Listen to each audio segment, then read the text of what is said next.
Sarvamanthan news महाराष्ट्रामध्ये आपलं स्वागत। पाहूयात आजच्या टॉप 10 हेडलाईन्स। आमचं गुलामीचं गॅझेट म्हणतात, मग इंग्रज तुमच्या घरात राहत होते का? नाव न घेता मनोज जरांगेंचा पंकजा मुंडेंवर हल्लाबोल।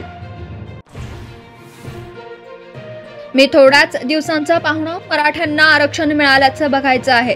नारायणगडावरून मनोज जरांगेंचं भाऊभाषण, आपल्यांनी फितूर व्हायला नको होतं अशी ही खंत।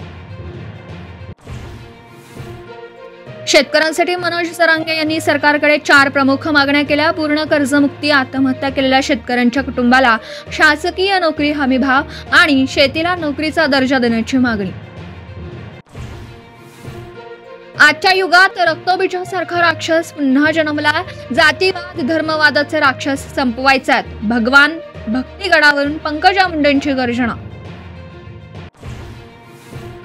मागच्या दसरा मेळाव्यातले अनेक जण दिसत नाहीत, पुढे निवडणुका नाहीत असं त्यांना वाटतं। धनंजय मुंडेंचा सुरेश धस यांना टोला, अजूनही शिक्षा भोगत असल्याची बोलून दाखवली सल। पंकजा मुंडेंच्या भगवान भक्तिगडावरच्या मेळाव्याला तोबा गर्दी। मेळाव्यात झळकले सरपंच हत्या प्रकरणातील मुख्य आरोपी वाल्मिक कराडचे फोटो। नव्या वादाला तोंड फुटण्याची शक्यता।